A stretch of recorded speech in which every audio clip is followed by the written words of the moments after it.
Et täna räägime vaimuteristamisanni kolmanda osa, mis puudutab inimvaimu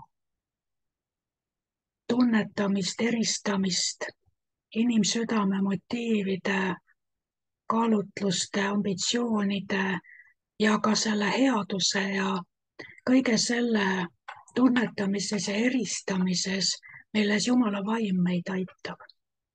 Et tuletan taas meelde, et see vaimude eristamisand on püha vaimu and. Ja see ei ole midagi sellist, mida sa loomulikust intelligentsist võiksid omandada.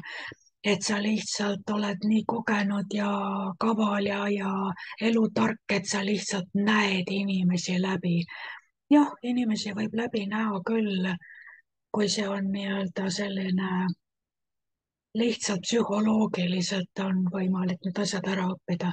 Aga me ikkagi räägime püha vaimu annist ja tema tuleb mängu siis, kui meie ise ei taipa ja ei näe ja kui me isegi ei oska nurga taha vaadata. Ja eelmised korrad me rääkisime ära vaimude eristamisanni töö positiivses plaanis. Mainisime Jumalat, ingleid, kõike seda, mis rõõmustab, üles ehitab ja see toimib läbi vaimude eristamisanni, vahet tegemise anni, äratundmise, kõige selle. Ja siis me rääkisime eelmine kord negatiivses plaanis, kus vaimude eristamisand tuleb meile appi, et tunda ära, kui on tegemist meil negatiivse maailmaga. Aga kolmas aspekt oli ka veel ja see puudutab inimvaimude olukorra, inimese enda seisundi, sisemaailma eristamist ja tunnetamist, kui Jumala vaim peab vajalikuks ühel või teisel põhjusel sulle seda näidata. See on väga tugev on nendel, kes on prohvetlikus teenistuses. Sest et ega tegelikult ma ei kujuta ette, kuidas võikski prohvet näiteks inimest teenida või talle prohveteerida, kui ta ei koge oma sees selle inimese vaimset olukorda. Ei mingeid ingleid ega teemaneid ega midagi sellist, vaid lihtsalt, kus see inimene oma elus hetkel on. See and töötab lihtsalt ka prohvetlikus ja prohvetite teenistuses, aga see and on loetletud seal 1. Korintuse 12. peatükis ja see kuulub kõigile Jumala lastele siis, kui Jumala vaim niimoodi näeb vajalik olevat, nii et see kuulub meile kõigile. Ja nii nagu kõigi eelmiste puhul, kui ma mainisin, on see kõik kasvab ja areneb ja me muutume aina osavamaks ja vilunumaks kogemuste ja ka pideva kasutamise tõttu. Ja alus oli heebrealastele 5.14, kus eesti keeles ütles kuidagi midagi muud. Ma vaatan kohe, mis siin eesti keeles oli, Hebrea 5.14. Paulus või keegi, kes siin Hebra kirja autor on, võib-olla Priskilla, oletatakse isegi. Aga siin ta räägib vaimsest toidust ja piimast ja ütleb 14. salmis tahketoit on aga täisealiste jaoks, küpsete jaoks, need, kes on jõudnud küpsusesse oma vaimsel teel, kelle meeled on kogemuste varal harjunud eristama head ja kurja. See ei ole nii hea tõlge, kui ma vaatasin, kus inglise keeles on ja kus ingliskeelne maailm seda tsiteerib sedasama salmi. Ja seal on kirjas, et need vaimselt, need küpsed on need, kes pideva kasutamise tõttu on treeninud end eristama head ja kurja. Ja just siin rõhutab seda, et kasutamise tõttu. Et mida rohkem sa harjud kõndima vaikselt oma sees, et sa ei tekita oma eksistentsiga sellist lärmi, et sa iseendal kõrvad lukku lärmad ja siis sa ei taju ega näe ega mõista mitte midagi. Vanade aegade pühad on ka kutsunud üles meid kõndima vaikselt. mitte siis füüsiliselt, et sa peaksid hiilima, vaid kui sa liigud oma eksistentsis siin maa peal, siis tea, et see füüsiline maailm on väike murdosa, see on nagu üks sirm või lavakujundus.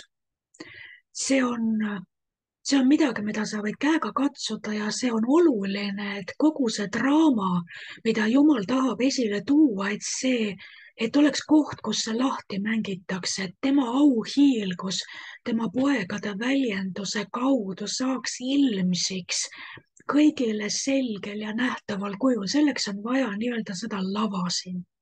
Ja see füüsiline maailm on ainult üks murdosa kõige selle kõrval või all, mis on tegelikult oluline. Ja vaikselt peame me kõndima seetõttu, et meie ümber on kordades, lugematutes mõõtmetes võimsam vaimne maailm. On taevad ja taevaste taevad, on erikihid, taevastes on inglid, on kogu see kuningriigi maailm ja siis on see pimeduse pool, kus toimub kõik see, mille äravõitmisega me tegeleme, kuni seda ühel päeval enam ei ole ja see kõik pühitakse tule ja väävliga põlevasse järve. Nii et see vaikselt kõndides, mida küpsemaks me saame, seda vaiksemalt me kõnnime. Seda vähem me lärmame oma meeltes, oma suuga, oma tegudega, kogu oma aktiivsusega, sellepärast et me teame, et me võime iseendast ja oma elust saada pimestatud, kurdistatud ja siis me paneme väga olulistest verstapostidest mööda ja me ka ei kuule püha vaimu märguandeid, kui ta annab sulle märku öelda või mitte öelda või teha midagi või mitte midagi teha või pöörata siia või sinna. Kui su peas käib üks valilärm, siis sa ei ole vaimne inimene. Sel juhul sa ei ole ka Jumala vaimu poolt juhitud ja piibel ütleb, et Jumala küpseteks poegadeks nimetatakse neid, kes on Jumala vaimu juhitud. Saate aru, mis ma mõtlen? Nii et see vaikselt liikumine oma elus, oma sees, et su vaimsed silmad on lahti, su vaimsed kõrvad on lahti, sa oled valmis kuulama Jumala häält, sa oled valmis kuulama inimesi. Mäletan, kas Watchman nii õpetas sellest, et kui keegi sinuga räägib või sulle midagi räägib, siis sa pead kuulama 3 tasandil samaaegselt. Sa ei kuula lihtsalt neid sõnu, mis inimese suust välja tuleb, vaid sa kuulad seda, mida ta ütleb ja siis sa pead kuulama seda, mida ta ütlemata jätab. Ja siis sa kuulad seda, mida Jumal selle kohta ütleb. Nii et see 3 tasandil kuulamine on võimalik ainult siis, kui me oleme nii-öelda treeninud ennast vilumuse ja selle pideva kasutamise tõttu sellest vajadusest endale aru andma. Nii, teine asi, mis ma tahtsin siia juurde märkida, ennem kui me teemasse läheme, on see, kuidas Jumal ennast Moosesele ilmutas. Ma olen vist seda eespool ka maininud. Kui Mooses küsis Jumala käest, et kui ma lähen nüüd Vaara juurde, mida ma ütlen, kes mind saatis? Nad küsivad, milline paljudest jumalatest, millist paljudest Egiptuse jumalatest sina praegu esindad, kelle nimel sa väidad midagi siis olevat või mitte olevat. Ja Mooses küsib, et nad tahavad teada su nime, mis ma ütlen. Ja see, mis Jumal ütleb talle, mina olen, kes ma olen, ütle talle, et ma olen nagu olen või olen see, kes olen. Sellest pealispinnaliselt lugedes ei saa ju aru, loogiline mõistus jookseb kokku.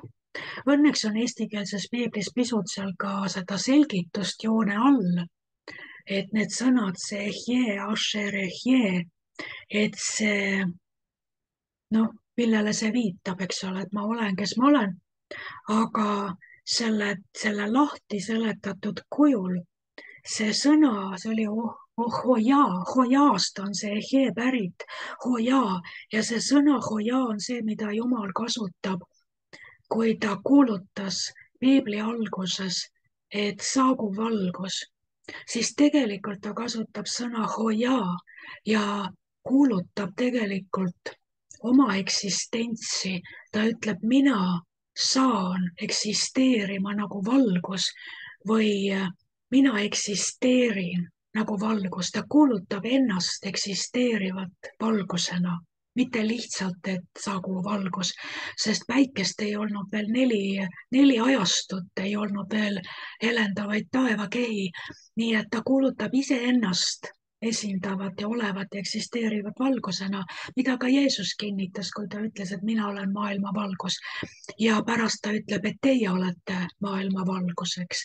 Nii et Jumal ilmutab ennast oma poegade kaudu, Jeesuse kaudu, meie kaudu ja see plaan oli tal ka Aadamaga, et kui Aadam elab temaga pidevas kommunikatsioonis, siis kõik see, mis Aadam teeb, olles ühenduses Jumala vaimuga, kõik see mõjub nagu sellised Jumala auhiilguse plahvatused.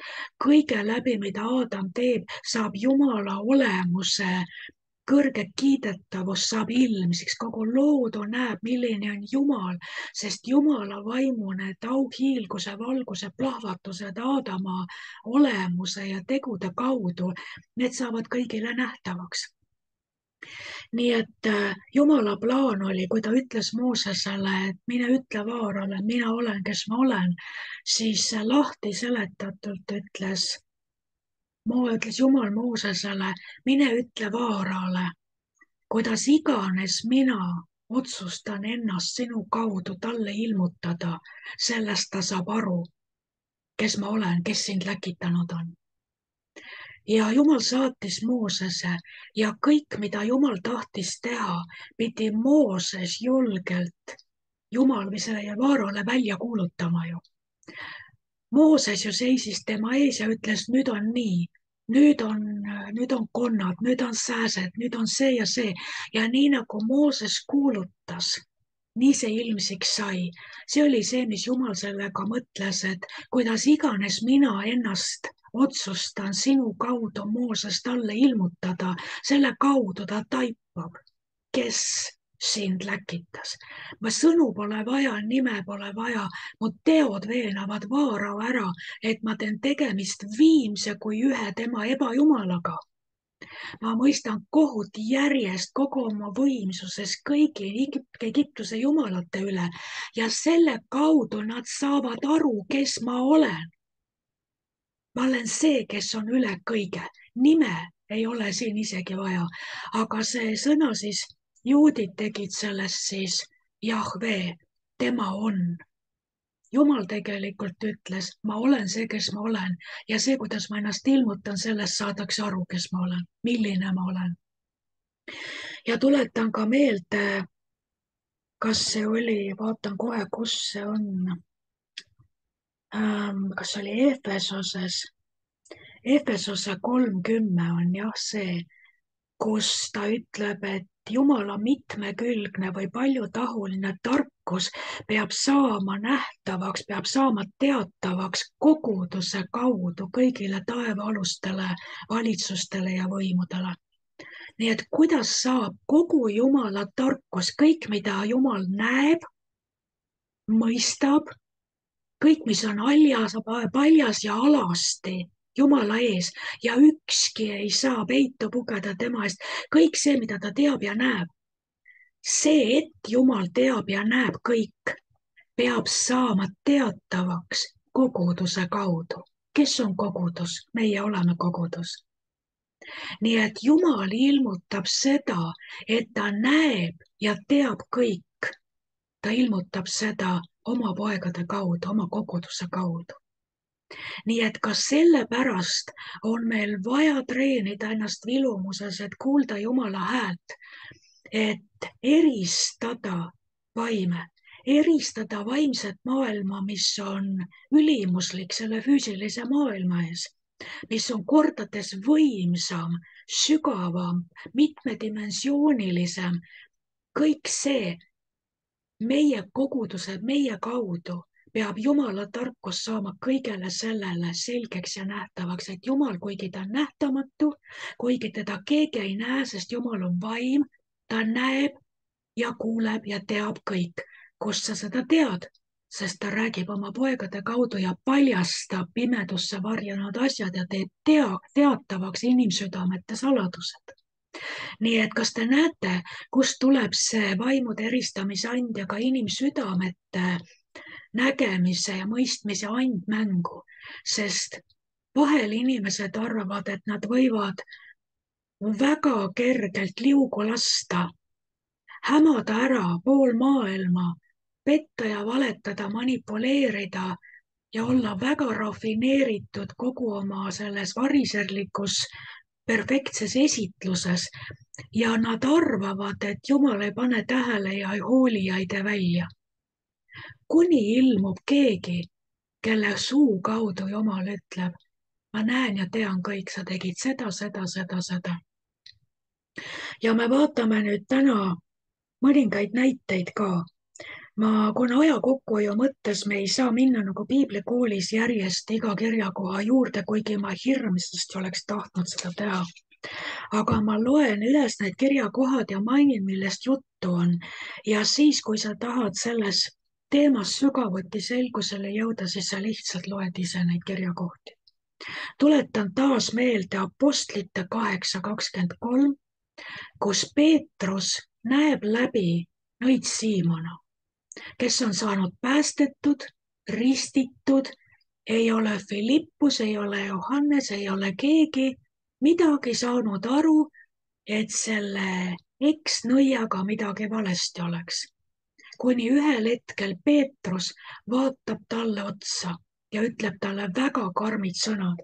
Ma vaatan, mul on siin vist lipikud isegi vahel, et ma võin sulle lihtsalt ette lugeda selle. Peetrus siin riidleb selle Siimonaga ja ta ütleb isegi nii julmalt 21. salmis 8:21, sul ei ole osa ega pärandit selles sõnas, sest su süda ei ole siiras Jumala ees. Kust kohast Peetrus seda teadis? Ta ei näe siin teemonit. Ta ei näe siin kurja vaime. Ta ütleb, su süda ei ole siiras, sa ei ole aus, sa ei ole puhas. Ja siis ta ütleb 23. sest ma näen sind olevat täis kibedat sappi ja ülekohtu köidikuis. Vot see on nüüd. Siin võiks öelda, et see võib olla ka tunnetuse sõna, aga ma ei saa seda päriselt. Ma arvan, et see ei ole see klassikaline tunnetuse sõna, sest ta ikkagi tajub, et selle inimese süda ei olnud siiras. Ja ta vaimude eristamise anni kaudu püha vaim ilmutab, et mees on kibestunud endiselt, ta on täis mürki ja ta ambitsioon ja ta kavatsused ja kaalutlused on täiesti kohatud Jumala kogudusele. Ja Peetrus paneb selle asja paika kõigi kuuldes, et vahe tuleb vahele. Aga ülejäänud oleksid rõõmsalt, nagu ma eelmine kord ütlesin, et oleks ilmselt teinud temast lugupeetud juhatuse esimehe. Nii, siin on siis üks näide. Teine näide, ma võtan nii, nagu mul need siin välja kirjutatud on Johannese 2:25, kus mainitakse Jeesust, kus Jeesusele ei olnud vaja, et keegi talle räägiks mõne inimese kohta. Jeesus ei vajanud hingelist, südant lõhestavat või kuulujutu tasandil informatsiooni mitte kellegi kohta, sest Johannese 2:25 ütleb, sest Jeesus teadis, mis on inimeses. Ta ütleb ka seda, et ta ei usaldanud või ei andnud ennast inimeste kätte. Ta ei usaldanud ennast pimesi kellegi hoolde või ei usaldanud ennast jäägitult ühe inimese võimusesse, isegi kui ta oli nii ustav ja sõbralik nagu Peetrus, sest ta teadis, mis on inimeses katki. Ta teadis igas konkreetses inimeses, kus kohas on nõrgad kohad, kus kohas on ohupunktid ja miks ta võib teda armastada, kuni surmani armastada, aga ta ei saa jäägitult nõjatuda mitte ühegi inimese peale, sest see tugi läheb lihtsalt alt ära.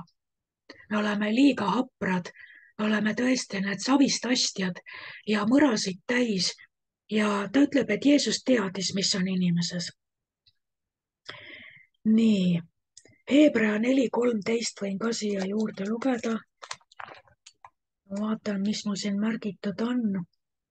Ja siin ütleb isanda kohta nõnda, ja ükski loodu ei ole tema ees nähtamatu, vaid kõik on alasti ja paljastatud tema silma ees, kellele meil tuleb aru anda. Nii et see on taas üks kirjakoht, mis kinnitab seda, et tema näeb kõik, aga ta kasutab oma laste suud, et inimesi hoiatada, meeleparandusele tuua, aga ka trööstada, lohutada, kinnitada. Ja üks selline positiivne näide on Jeesus selles loos, kui Peetrus toob Naatanaeli Jeesuse juurde, oli vist Peetrus, keegi tõi selle Naatanaeli Jeesuse juurde, kui need esimesed jüngrid tulid ja see on Johannese 1:47. Ja Jeesus näeb Naatanaeli tulemas eemalt. Ja mis on nüüd see? Püha vaim tema sees annab märku talle ja Jeesus ei karda selle anni alusel välja öelda, ennäe, tõeline iisraellane, kelles ei ole valet, ütleb eesti keeles. Vana tõlge vist ütleb kavalust, mis on ka õige, sest inglise keeles ütleb deceit, ei ole pettust, ei ole silmakirjalikkust, ei ole valskust, ei ole sellist kahepalgelisust. Ja ta kuulutab selle välja Naatanaeli kohta, ennäe, tõeline iisraellane, kelles ei ole kavalust, kelles ei ole pettust. Nii et Jumala vaim saab ilmutada sulle ka täiesti võõra inimese kohta ja lihtsalt ütleb sulle sellise sõna, sest et see oli, näete, tõsi Naatanaeli puhul. Järgmine näide, me võime minna Vanasse Testamenti, 2 Kuningate 5:26.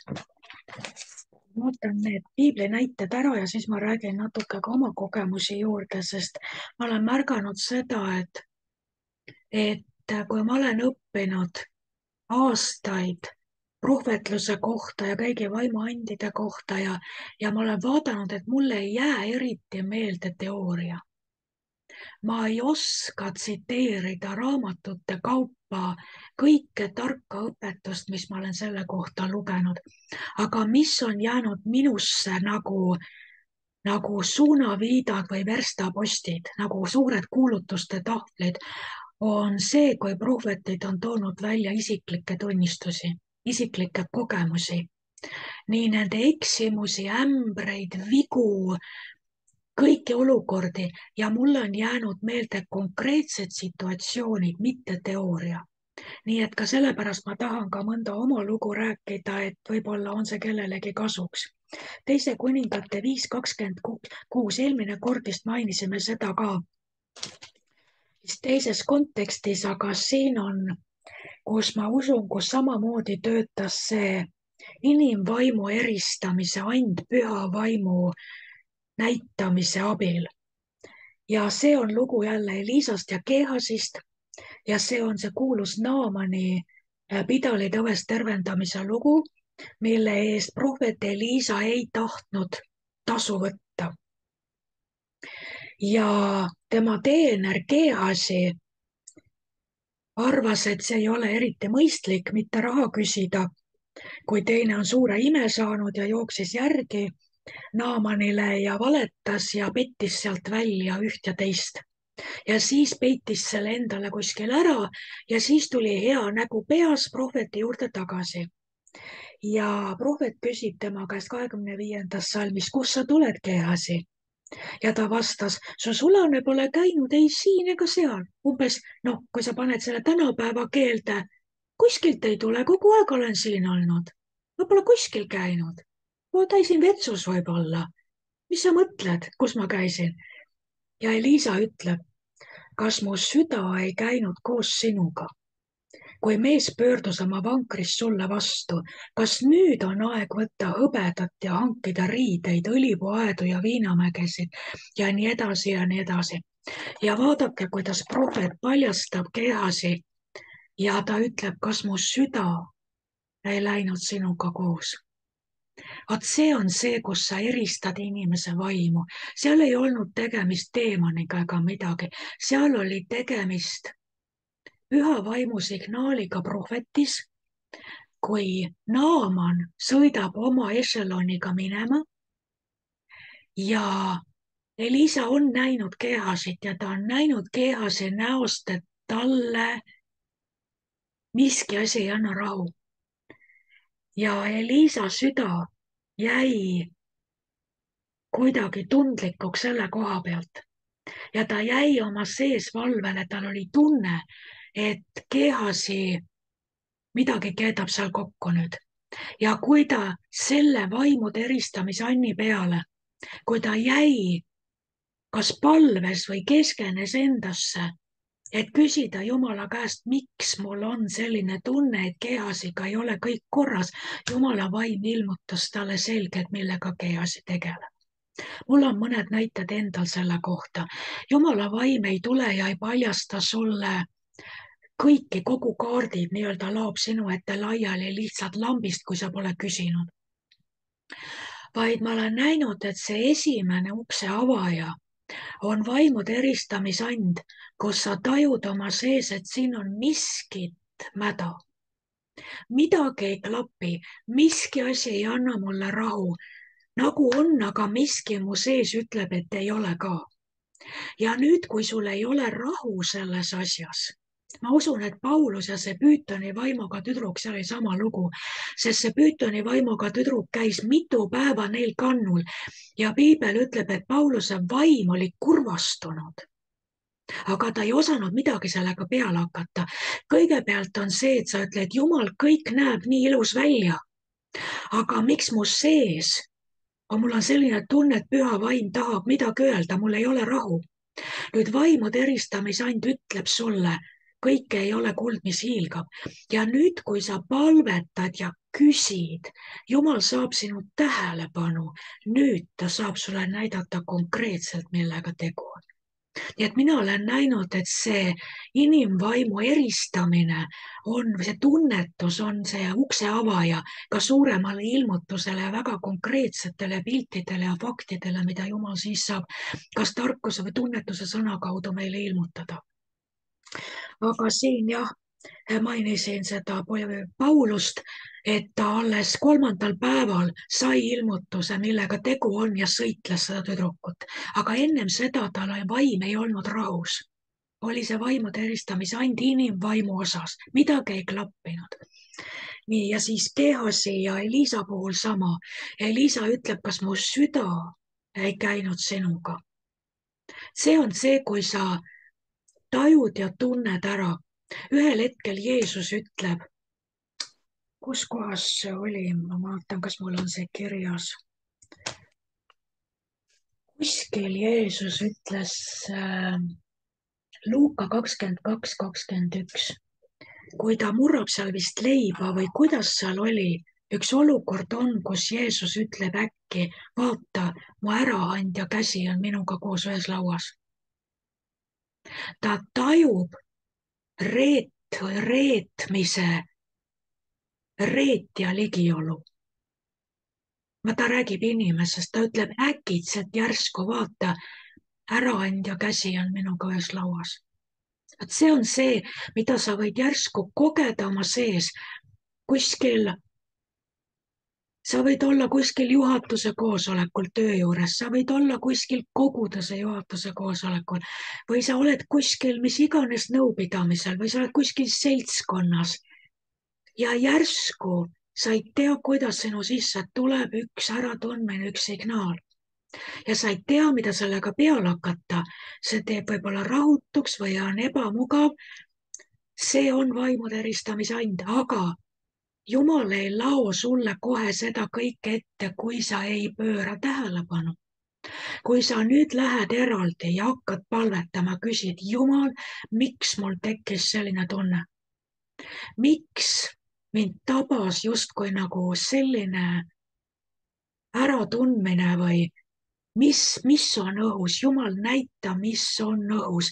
Mingid dünaamikad muutuvad, midagi on teoksil, inimsuhetes, pealtnäha ei saa midagi aru, aga miks minu sees miski ütleb, et midagi toimub. See on nüüd vaimude eristamise and ja sa tajud, mis on inimsüdametes teoksil, mis on nende mõtetes, mis on nende hingemaailmas ja kuhu see kõik tüürib. Jeesus tajus, mis toimub Juudas, kuigi pealtnäha oli kõik väga kena ja ega Juudas võib-olla ise ka ei andnud endale aru, mis mõtted kõik tema sees käivad. Jeesus vaimude eristamise anni tõttu tajus selle ära. Ja tegelikult me tunnetame seda rohkem oma igapäevaelus kristlasena, kui me endale aru anname. Tegelikult see toimib. Viga on selles, me ei võta aega, me ei lähe selle tunnetusega Jumala ette ja me ei ütle Jumalale, miks ma tunnen nii halvasti või miks ma tunnen rahutust, miks mul on ebamugav, miks mul on ohutunne. Kui sa nüüd võtad ja hakkad palvetama kas või keeltes ja küsid ja ootad Jumala ees, kui sa nüüd pöördud, tegelikult austab Jumalat, sa austad Jumalat ja ütled, näita mulle, mida ma ei näe, sest sa andsid mulle milleski märku. Nüüd Jumal tuleb sulle rõõmuga vastu, sest sa pidasid temast lugu ja ta hakkab sulle rohkem näitama. Aga ma usun, et enamus juhtumeid me lihtsalt riigime üle ja ütleme, ma ei, nii ebamugav, ma ei taha selle peale mõelda. Davайте žить družno, eks ole. Kõik on hästi ja teeme näo, et kõik on hästi ja sa ei küsi, miks Jumala vaim sind hoiatas. Ja siis pärast läheb nagu alati, eks. Tagantjärgi oleme targad ja ütleme, ma ju tundsin. Üks näide on siin Taavetist, mida ma ka olen maininud, 1. Saamueli 22:22. Vaatame korra, sest eelmine kord ma ei lugenud neid sõnu ette. Ja siin on nüüd see edomlase Doegi lugu, kus kuningas Saul hukkab preestrit, kes on Taavetit aidanud. Ja 21 salm ütleb, ja Ebjatar jutustas Taavetile, et Saul oli issanda preestrit tapnud. Ja Taavet ütles Ebjatarile, ma teadsin juba sel päeval, kui seal oli edomlane Doeg, et ta kindlasti teatab sellest Saulile. Minu tõttu on see sündinud kõigile su isa soohingedele. Ta ütleb, ma teadsin juba sel päeval. Vaatan 21:8. Seal on, vaata, kui sind huvitab, vaata 1. Saamueli 21:8, see on eelmisel leheküljel. Ja seal ütleb 8. salmis, aga seal oli sel päeval issanda ees kinni peetuna üks Sauli sulaseist. Ma ei tea, mis see päriselt siin tähendab, issanda ees kinni peetuna. Mingeid jumala asju ta ajas seal. Üks Sauli sulaseist, edomlane Doeg, Sauli karjaste ülem. Vaadake, milline sümboolika. Saulil olid oma karjased, kes olid talle truud ja lojaalsed. Ise võite edasi mõelda. Sauli karjaste ülem oli seal edomlane Doeg, suur piiskop, võib-olla peapiiskop nii-öelda, igatahes suure hulga karjaste pea, väga usklik, väga issanda ees, näete siin, mida ta seal tegi karjaste ülemana.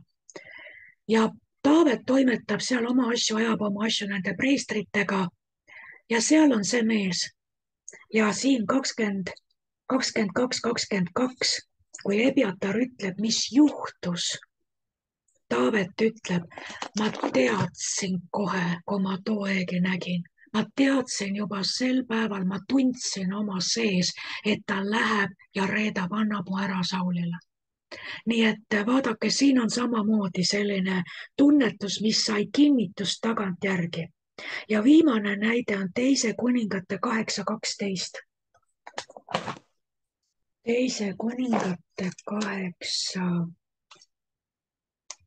ja 11:12. ja siin on jälle midagi, mida ma siin ei ole varem ka maininud. Ja siin on kuningas Ben-Hadad, kes on haige ja saadab oma väeülema Hazaeli prohveti juurde küsima, kas ta saab terveks. Ja Hazael tuleb ja, ja küsib seda oma isanda kuninga nimel. Ja Elisa ütleb talle, et jah, sa võid kuningale öelda, et ta võiks küll terveks saada, aga issand on mulle ilmutanud, et ta ikkagi sureb. Ja nüüd vaadake 11 salm, vaadake, mis prohvetiga juhtub. Seal tuleb Süüria kuninga väepealik tuleb oma kuninga jaoks nõu küsima. Ja 11 salm, vaadake, mis prohvet teeb. Ja ta vaatas üksi silmi Hazaelile kuni piinlikkuseni. Siis Jumala mees hakkas nutma. Mis toimub? Siin on selge kommunikatsioon, tuleb saadik, küsib, kuidas on, kas on nii või nii. Prohvet ütleb, jah, võid küll öelda nii ja nii ja nii. Ja nüüd järsku prohvet vakatab ja jääb Hazaelile otsa vaatama. Ja vaatab nii pikalt talle otsa ja siis hakkab nutma. Miks ta vaatab talle nii pikalt üksi silmi otsa? Midagi tema sees reageerib. Püha vaimu kaudu, kuna ta on Jumala prohvet, vaimu and annab talle midagi märku. Ja ta jääb pikalt vaatama ja kuulatama, mis asi see on, mida ma näen enda sees. Mis asi annab mulle märku vaimude eristamisanni kaudu, et selle Hazaeli vaimuga ei ole kõik väga hästi. Selle mehe süda ei ole kõige paremat sorti. Ja siis ta ütleb 12. salmis ja Hazael küsis, mispärast mu isand nutab? Ja ta vastas, sellepärast, et ma tean, millist kurja sa teed Iisraeli lastele. Nüüd on ta juba saanud nägemuse, nüüd on ta saanud juba täispildi Jumalalt, kuna ta reageeris sisetunde peale, jäi Hazaelile pikalt otsa vaatama, samal ajal kuulatades ja küsides Jumala käest, mis asi see on, mida ma tajun, mis asi see on, mida ma näen. Ja Jumala vaim näitab talle ja ta ütleb, sa pistad põlema nende kindlustused, tapad mõõgaga nende noored mehed, paiskad nende lapsed vastu kaljut ja lõikad lõhki nende rasedad. Jumala prohvet nägi seda siis, kui ta oli seisatanud, peatunud ja jäänud vaatama ja kuulatanud, mis asi see on, mida ta oma sees tunneb. Vaadake, kui tähtis on see, et me kuulatame, et me nii-öelda kõnnime vaikselt, et me ei ole ka liiga vaimustuses iseendast, oma andidest, oma ma ei tea millest kõigest, oma hiilgusest ja aust, nii et me oleksime nii pimestatud, et me ei märka tähele panna, kui Jumala vaim meid meie sees millegi suhtes hoiatab või tähelepanu juhib. Nii et need olid need sellised kiirnäited ja nüüd ma mõtlesin, et ma räägin mõne hetke ka mõningaid näiteid oma sees. Ma olen 30 aastat Jumalaga käinud ja praktiliselt algusest peale 2-nädalasest alates juba täiega oma elu Jumala teenimisele pühendanud. Ja see on viinud läbi mind paljudest kohtadest, ka kogudustest ja ma olen kokku puutunud eri kogudustes väga paljude erisuguste inimestega. Ja üks näide oli, kus ma tajusin midagi, mida mitte keegi ei tajunud. Ma hakkasin ühel hetkel selles koguduses tundma, et see pastor vihkab mind. Ja sõna otseses mõttes näha midagi ei olnud, aga kui me koguduse ees teenisime või liikusime või kuidagi toimetasime, meie teed ristusid, ma tajusin enda suunas vihkamist. Aga näppu kuskile panna peale ei saanud. Ma ütlesin oma palvepartnerile seda, ma ütlesin, et meie pastor vihkab mind. Ja ta muidugi loomulikult täielikult eitas seda, ütles, et ma kujutan seda ette, väitis kõike vastupidist, ma ei saanud sinna midagi teha, sest minu sees, kõik mu sees ütles, mind vihatakse. Mul ei olnud mitte millegagi seda tõestada. Läks palju aega mööda. Kõik see lõppes, ma liikusin edasi ja alles aastate pärast seesama inimene, seesama pastor ütles mulle, ma vihkasin sind 2 kuud ja ma ei suutnud välja mõelda, kuidas sust lahti saada. Nii et ma sain kinnitust sellele, et mul oli õigus. Ma tundsin seda kogu aeg. Ja piibli valgel sa mõtled, et kuidas saab karjane kedagi vihata ja mitte selle vihaga tegemist teha. Piibel ütleb, et ärge laske oma vihastumist päeva isegi looja minna. Inimene vihkas mind 2 kuud ja haudus, kuidas minust lahti saada, nii et, sest põhjust ei olnud. Nii et meie hulgas, pane tähele selliseid asju ja kui sa tõesti Jumala ees sellega oled, siis Jumal annab sulle varem või hiljem ka kinnituse, et see olin mina, kes sind hoiatas, see olin mina, kes sind ette valmistas, sest olid tulemas muutused ja sa pidid teadma, mis on mängu nimi, kes selle taga on. Ja teine näide, mis ma võin siit tuua, on positiivne näide hiljutisest ajast. Sambias me käisime ühes teises linnas, kus oli üks väga vahva naispastor, kes korraldas selle linna juhtide koosoleku või sellise seminari, kus meie siis õpetasime. Ja ma nägin seda naist esimest korda. Ja esimesest silmapilgust, ma ei tea, ta lihtsalt lummas mind heas mõttes. Temas oli midagi väga erilist. Ta oli kõige vabam pastor, keda ma üldse olen Sambias näinud. Ta oli sellist püha vaimu täis, et ta silmad sätendasid ja ta naeratus. See oli kõige vabama Jumala inimese naeratus üldse. See oli täiesti võrratu.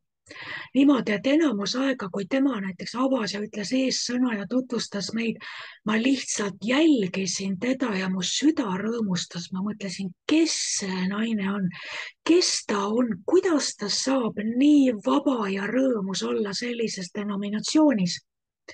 Ja mingid ajad läksid mööda ja ma märkasin seda, et ma olen juba ammu kodus ja ma ei saa seda naist meelest. Ja kogu aeg nagu mõte läheb tagasi ja ma mõtlen, et see on täiesti eriline tema naeratus, see vabadus, see Jeesuse Kristuse kiirgus tema naeratuses. See on midagi erilist ja ma ei saanud rahu selles asjas või et see mõte tuli mulle kogu aeg tagasi. Ja ühel hetkel ta kirjutas mulle ja tänas selle teenimise eest seal ja kõik. Ja mina vastasin talle samamoodi tänuga vastu soojalt. Ja siis kirjutasin talle, et sinu naeratus, et see on midagi erilist. Et kui sina naeratad kogudusele, tead, see toob tervenemise ja kui sina naeratad sellist julget, avalat, puhast naeratust, mis sul on, siis ma olen kindel, et hakkavad tekkima vabastused. Sinu vabaduse naeru peale hakkavad tekkima inimeste seas vabastused, teemonid lähevad välja, sest nad ei suuda taluda su naeratust. Ja ma lihtsalt kirjutasin oma seest, mis välja tuli. Ja teate, ta sai täiesti šoki sellest. Ja ta ütles, kas sa tead, sa oled esimene inimene, kes mulle seda ütleb ja seda kinnitab. 17 aastat tagasi ma olin Botswanas ja mulle profeteeriti seda, et minu naeratus põhjustab tervenemisi ja toob vabastust. Nii et vaadake, kuidas vaimude eristamise and võib toimida positiivselt ja kinnitada inimest. Ja see, mida talle Botswanas profeteeriti 17 aastat tagasi, ta sai minu kaudu kinnitust. Seda kinnitust ei oleks tulnud, ta sai tohutult üles ehitatud. Seda ei oleks tulnud, kui minu sees ei oleks vaimude eristamise andi ja ma ei oleks hakanud mõtlema, miks ma ei saa seda selle naise naeratust omalt meelest ära. Jumal tahtiski teda kinnitada, tahtiski, et ma talle seda ütleksin. Mul ei olnud aimugi, et ma kordan 17 aasta tagust profeteeringut. Nii et ka pange selles osas tähele, kui te tunnetate, et te tahate kellelegi midagi öelda, mida te oma sees tunnete, mis on positiivne. See võib olla ekstreemselt vajalik ja sel hetkel tõesti on see Jeesus Kristus, kes teeb oma südame mõtted sinu kaudu teisele inimesele teatavaks, et teda kinnitada, julgustada, üles ehitada, eks. Vaatan ja mul on mõned näited veel, ma lihtsalt pean need jagama siis tõmbame joone alla sellele Annile. Üks hea õppetund, mis on hiljutisest ajast ka, eelmine kord ma vist mainisin või ma ei mäleta veel teisel koosolekul, kus aeg-ajalt Jumala vaim avab mulle suuri tõdesid oma kuningriigi ja üldse vaimse maailma kohta sellel hetkel, kui ma hakkan ärkama, aga ma ei ole veel ärkvel. Ja ta räägib vahel kuuldava häälega ja näitab mulle asju. Ja ükskord oli see nõnda, et ärkamise hetkel ma nägin ühte suurt meest, suurt tugevat laiaõlgset meest, kellel oli suur must mantel õlul selliste suurte batšokkidega, niisugune väga laiaõlgne ja ta nagu tuli nagu rühkis sisse. Ja Jumal ütles selge häälega, kurjusel on kaks õlga, headus ja kurjus. Kas sa tunned ära, kui ta tuleb, kui ta nagu pressib sinu ellu headuse õlg ees? Selline sõna. Ja ma panin selle kirja ja ma hakkasin mõtlema selle üle järele. Kurjusel on kaks õlga. Ma nägin konkreetselt seda vägimeest. Ta ei pea trügima sinu ellu kurjuse õlg ees, pressima sisse millegi õnnetuse, katastroofiga, haigusega, needmisega. Ta ei pea tulema kurjuse õlg ees. Kurjusel on kaks õlga, ta võib keerata teise õla ette ja see on headuse, see on hea tegemise, see on hoolitsuse, see on näilise mure, see on tähelepanu õlg, see on ka väga paljude puhul, kes on leidnud ennast kahetsusväärses abielus ekstreemse psühhopaadi või sotsiopaadiga, nartsissistiga, on tavaliselt lugu see, et see inimene tuli nende ellu kurjuse esindajana, aga ta tuli headuse õlg ees. Ta oli kõige šarmantsem, kõige hurmavam, kõige hoolitsevam, tegi kingitusi, tõi lilli, laulis serenaadi põlve peal, umbes niimoodi.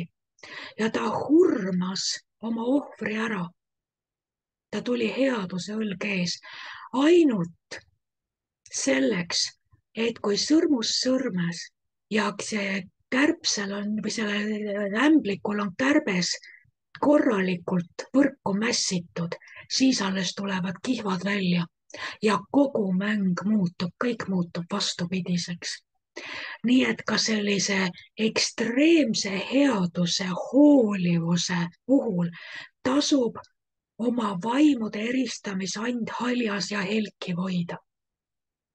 Kui keegi hakkab sinu eest tohutu ennast salgavalt, ülevoolavalt hoolitsema, siis küsi Jumala vaimu käest, mis selle taga on, miks ta seda teeb. See võib olla siiras ja see võib olla Jumala saadik ja see võib ollagi kõik õige ja autentne. Aga arvestame sellega, et Iisabeli üks loomuomadusi on see, et ta on erakordselt heldekäeline, hea tegija, kingituste tegija, kiitja, tunnustaja. Aga tal on oma agenda selle taga. Nii et kurjusel on kaks õlga, headus ja kurjus, ja ta võib väga tihti tungida meie ellu headuse nime all, pakkudes sulle imelist töökohta. Alles siis, kui sa sinna peasilmusesse paned, tuleb välja, et sind mässitakse sellistesse mahhinatsioonidesse. Sa oled lõksus ja sa ei tea, kuidas sealt eluga välja pääseda. Nii et see on üks, mida tasub vaimude eristamise Anni puhul arvestada, et Jumala vaim võib sulle ilmutada ka kurjust headuse taga. Üks näide, mis mul on hiljutisest ajast, oli üks olukord, kus ma ei teadnud ühes sellises inimsuhete pusas ma ei teadnud, mida arvata. Ühes abielu olukorras mina väga-väga armastasin seda naist. Tähendab, mulle ta väga meeldis ja, aga ma kuulsin igasuguseid jutte teistelt inimestelt, mida see inimene teeb tegelikult teistele inimestele selja taga. Aga minu ees no täiesti võrratu inimene ja ma südamest teda armastasin ja ma kogesin oma sees Jeesuse armastust nagu tugevalt, et Jeesus armastab teda. Ja mina arvasin, et kuna ma kogen nii tugevalt, et Jeesus teda armastab, siis see peab olema kindel tundemärk, et temaga on kõik korras ja see kõik on vale. Aga mul ei andnud rahu, sest need inimesed ja need lood, mida ma kuulsin teistest paikadest, ei ühildunud sellega, mis oli minu suhe selle inimesega, keda ma väga armastasin, sest ta oli minu suhtes headus ise. Ja ma läksin sellega Jumala ette ja ma küsisin, mis asi see on, millega mul tegemist on. Ja Jumal vastas mulle unenäoga. Me olime abikaasaga seal majas külas ja järsku ma näen seal mööbli all ja seina ääres voolab üks tohutu madu. Ja ma teadsin, et see on väga ohtlik, väga mürgine madu. Ja ma hoiatasin oma abikaasat, et ta ei läheks liiga lähedale, et ta ei üritaks seda madu välja visata, sest et sa ei tea, mis see võib maksma minna. Ma isegi ütlesin talle, et ära mine ligi, sest sa ei taha seda surma surra. Ära mine talle ligi. Ja järgmisel hetkel ma näen naisterahvast ja tal on käsi välja sirutatud ja ma näen selle naise käe naha all. See oli muidugi üleloomulik, nii nagu unenägudes on, et need mõõtmed ei ole päris üks-ühele nagu meie mõõtmed. Ma nägin, et see madu roomas tema naha all, tema kehas, tema keha nagu naha all, üle tema keha ringi. Ja mis ma nägin? Selle mao pea oli südamekujuline. On teatud madusid, kui sa guugeldad ja otsid, guugeldad, paned näiteks mao pea lihtsalt ja hakkad otsima. On madusid, kas te teate, kelle pea on täiusliku südamekujuline? Ta, kuhu ta iganes tungib, ta tungib pea ees, ta tungib süda ees. Aga see on mao pea.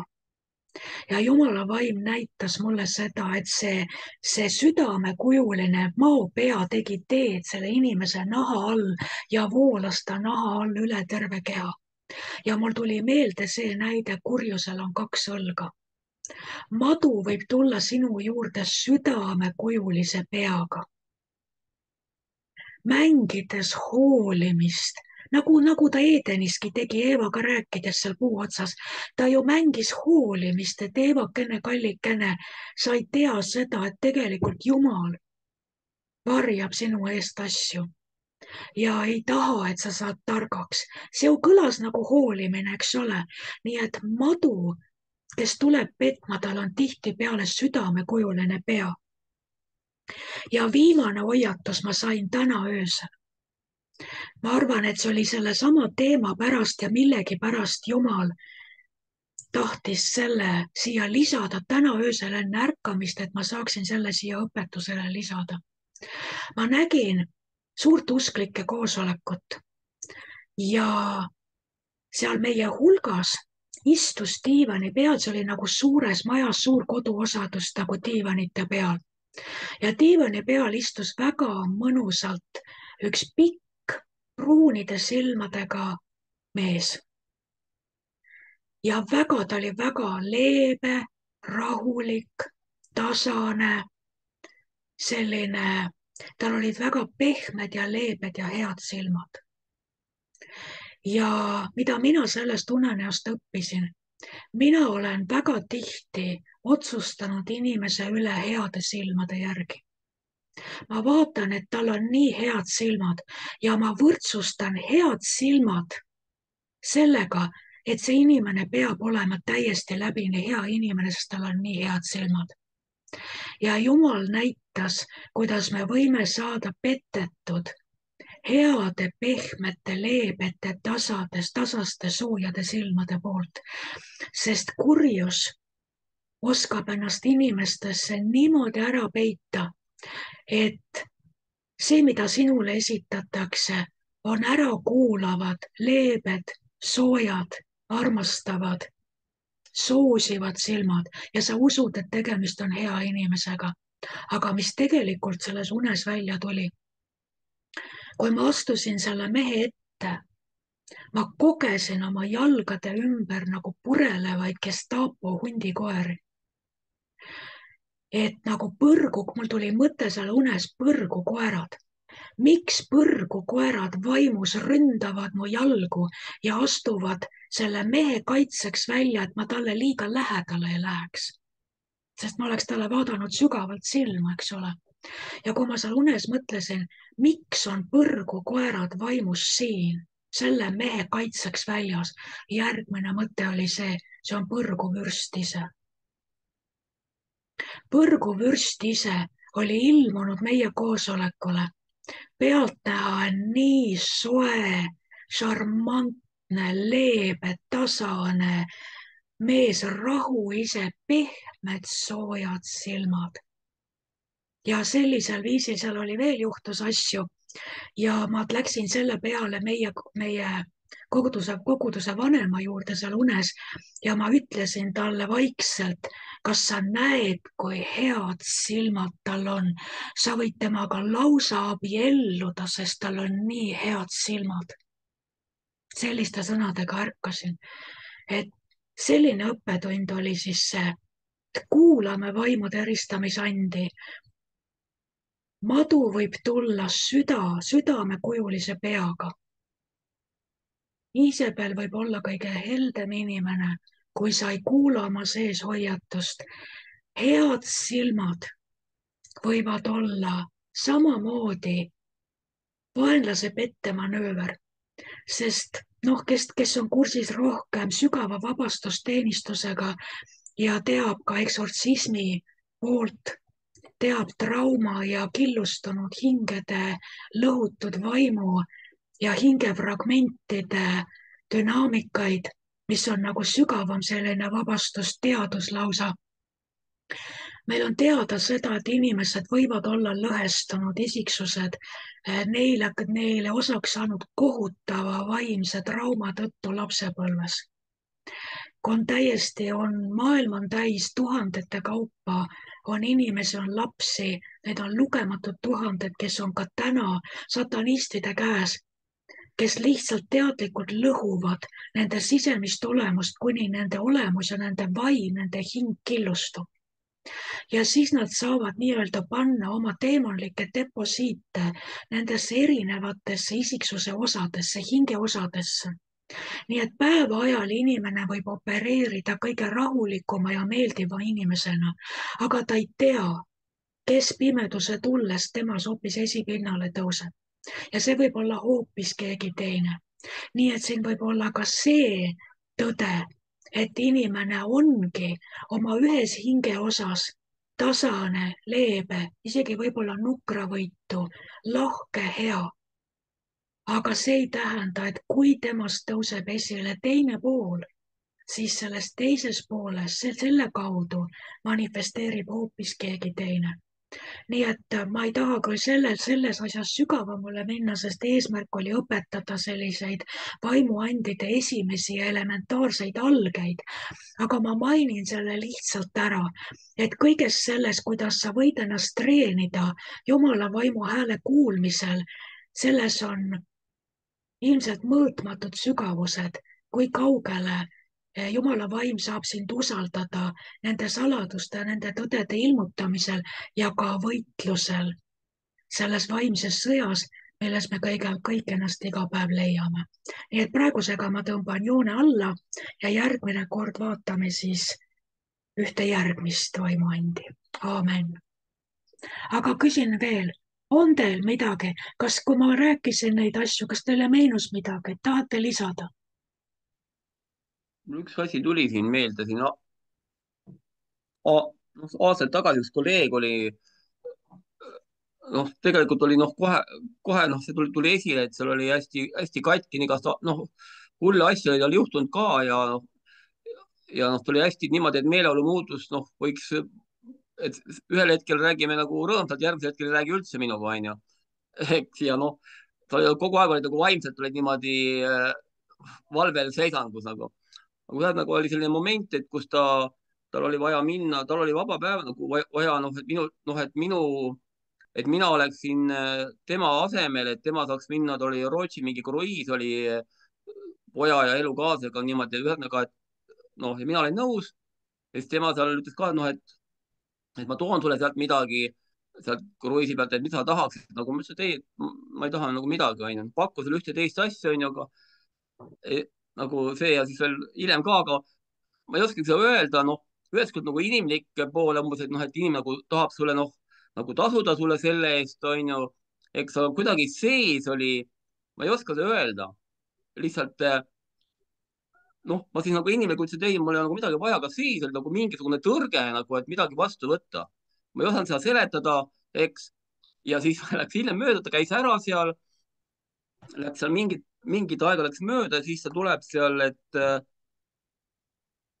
äh, nagu, et ma tahtis mingit uut nagu teenet ja siis ütles, et näed, et näe, ma sulle nagu no ühesõnaga nagu tahtis nagu sellega manipuleerida, nagu ta oleks mulle midagi nagu seal toonud. ma ütlesin, aga tal oli see täitsa nagu meelest läinud, siis ma ütlesin talle hästi rahulikult, et ei, et kas sa ei mäleta, et ma ütlesin, et ma ei taha midagi, et mitte midagi ei võtnud, aga see kuidagi tabas teda nii ootamatult, tal nagu näoilme täiega möödus, ta oli šokeeritud nagu. ta tahtis mind nagu kuidagi mingi asjaga manipuleerida, ma ei mäleta täpselt seda üksikasja, Mhm. aga just siis tuli see välja, et see sisetunne, mis mul oli, et mitte nagu temalt seda tasu või seda nagu vastu võtta, aga siis sel hetkel tuli vastu, siis ma olin pärast, oli nagu nii, mul oli nagu nii hea meel, ma tänasin nagu jumalat ainult, et mind taheti kuhugi mässida, aga mingi sisemine tõrge oli nagu seal ees, et nagu selline asi nagu. ja väga hea näide, nii et seda tuleb tähele panna ja tuleb kuulata. kas on kellelgi veel midagi? ma mõtlen, et see vaimude eristamise and, et sellepärast see on ka nagu, võib-olla nagu võtta nagu laiemalt, see on võib-olla ka nagu öelda hingeseisundi tunnetusand äkki. nii-öelda, et see nagu Ka inimvaimu olukord, see on inimvaimu olukord, vaata, sest äh, ka vaim on kas all või peal. mis olukorras ta on, eks ole, sa tajud inimvaimu olukorda. mõtlen võib-olla nii, ma nagu konkreetselt niimoodi näidet ei oska tuua, aga lihtsalt mõtlen võib-olla mitte nagu igapäevane, aga ütleme, selline väga lähedal on ju meie enda pere, lapsed, abikaasa. et eriti võib-olla, kui lapsed on nagu kasvamas sinna teismeikka ja kus on võib-olla need varjatud mõtted ja niimoodi, et sa ei tea, mis tema hingeseisund või vaimne nagu hingeseisund tegelikult on. et see on ju see koht võib-olla kas siis abikaasa puhul või laste puhul, teismeliste puhul eriti, just nagu nii-öelda käia selles kuulmises, nii-öelda mitte nagu sellises naiivses seisundis, vaid tõesti kuulmises, vaimus kuulmises, mitte nagu pingestatud nagu ja hinge kuulmises. et ära tabada just neid hetki võib-olla, kui on see, et midagi on nagu natukene teistmoodi, et käib kui võib-olla see samamoodi see jumala vaim annab tunnetus märku. nii-öelda, et ei oleks nagu nii-öelda, et asjad hoobid ei tabaks nii-öelda ootamatult, nagu väga palju kuuleme, kus inimesed, lapsed nooretavad enesetappe, kõike seda, kus on nagu keegi ei osanud aimatagi mitte. aga tegelikult see on ju see, et see vaimus on ju tuntav selline asi. kui inimene käib vaimus, siis sa koged ju tegelikult eriti oma lähedase puhul, et nüüd on kuidagi nagu teistmoodi. ma arvan niimoodi, et see on väga võib-olla väga hea õige. koht, kus nii-öelda selles asjas olla nagu tähelepanelik. sul on väga õigus, et see võib tõesti meile palju maksma minna, kui me oleme liiga hõivatud omaenda elu tekitatud lärmiga ja me ei pane tähele, kui meie ümber on hakanud toimuma hoopis teistsugused stsenaariumid ja me ei pane tähele, mis toimub meie noorte sees. Ja me ei käi just nimelt, et me ei kõnni tasa, et kuulda, kui Jumala vaim meile midagi märku annab. Et aitäh sulle, Hannes, et sa selle näite üles tõid, see on tõesti väga oluline näide ja ma arvan, et ka see on üks põhjus, miks Jumala suunas on läinud välja väga palju ebaõiglasi süüdistusi, just nagu Jumal ei oleks märku andnud. Aga see asi peegeldub alati ju tagasi. Jumal annab märku, ta ju ütleb piiblis, et ta hoiatab 2 ja 3 korral unenägudes ja igal viisil, aga seda ei panda tähele. Tagantjärgi ollakse targad, nii et kui Jumala pojad ei käi Jumala vaimu tunnetuses, Jumala vaimu juhtimises, siis sellel võivad olla ka sellised traagilised tagajärjed ja selline hind. Nii et meil ei ole alternatiivi. Me peame olema valmis elama ja käima püha vaimuga koos niimoodi, et ta saab meile näidata, ta saab meid juhtida, ta saab meile öelda, ta saab meile märku anda igas päevas. Alles siis meid saab kutsuda küpseteks Jumala poegadeks. Amen. Kiiresti väga palju lahutusi võib-olla saab niimoodi ära hoida just kristlikes nagu peredes, kus ei olda oma nagu eluga nii hõivatud, et ei panda seda väikest asja teise inimese sees tähele, et midagi on nagu teistmoodi või katki või tähelepanu saamata, et kui siis lihtsalt inimesel nagu jõud raugeb, ütleb, ma enam ei jaksa. Ja ma olen ka sellega nõus, sest püha vaim kindlasti ta ei taha lahutust. Ta ütleb, et ta vihkab lahutust, aga kui need asjad nii kaugele lähevad, siis võib olla küll see, et püha vaim on lihtsalt kurb, sest tema pidevaid märguandeid ei pandud lihtsalt tähele. Sõideti üle, ignoreeriti, õigustati, vabandati, pandi oma ego, oma mina esikohale, kuni pärast oli liiga hilja ja tükid taga ja seda ei saanud enam kokku panna. Nii et aitäh nende täienduste eest. Aamen.